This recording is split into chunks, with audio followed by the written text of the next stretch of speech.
Hello friends, welcome to my channel. आज हम बनाएंगे चटपटी भिंडी। वैसे तो आपने बहुत भिंडी बाहर खाई होंगी, पर इसका स्वाद आपको बहुत पसंद आएगा। इस भिंडी के लिए हम 200 ग्राम भिंडी ले रहे हैं, प्याज और टमाटर, इसी से हम बनाएंगे। और इसमें हम एक सीक्रेट इंग्रेडिएंट यूज करेंगे जो कि मैं आपको आगे बताऊंगी। तो चलिए पहले हम भिंडी को चॉप कर लेते हैं। इसके लिए हम पहले से किनारे निकाल देंगे, फिर हम 2 पीस में डिवाइड करके इसको हाफ में कट कर लेंगे।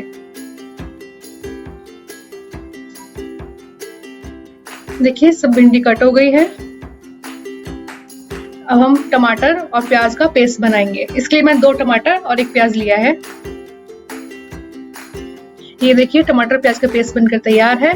मैंने 1 टमाटर को चॉप कर लिया है और ये भिंडी चॉप की हुई और सीक्रेट इंग्रेडिएंट दही, जो कि 2 चम्मच मैंने दही लिया है। अब हम एक कढ़ाई में थोड़ा सा तेल गरम करेंगे।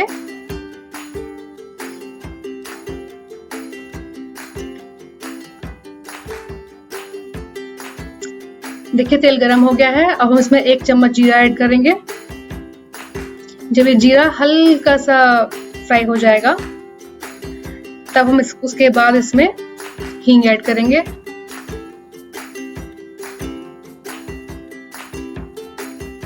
अब हम इसमें चॉप्ड प्याज और भिंडी को ऐड करेंगे। इसको हम अच्छे से मिक्स करेंगे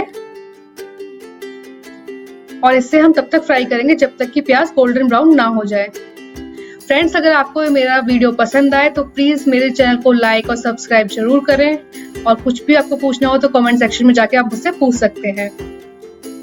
देखिए अच्छे से फ्राई हो गई है और हम इसे एक बर्तन में निकाल लेंगे। अब हम फिर से थोड़ा सा ऑयल कढ़ाई में गरम करेंगे। जब ये गरम हो जाएगा तो इसमें जीरा ऐड करेंगे, थोड़ी सी हींग,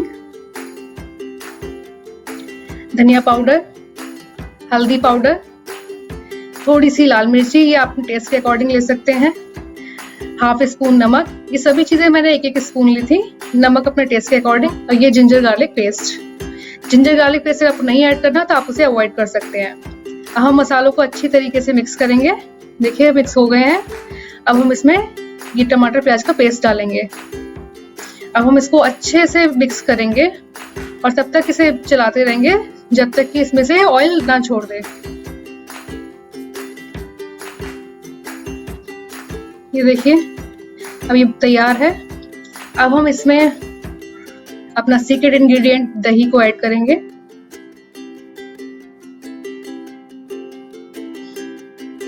अब हम इसे 2 से 3 मिनट के लिए ढककर पकाएंगे। देखिए अब ये पककर तैयार है, इसमें बुलबुले आ रहे हैं। अब हम इसमें जो भिंडी और प्याज हमने फ्राई किया था उसे ऐड करेंगे और हम इसे अच्छे से मिक्स कर देंगे। अब मिक्स करके इसे हम 2 मिनट के लिए पकने देंगे। ये देखिए इसमें अच्छे से मिक्स हो गया है, आप देख सकते हैं।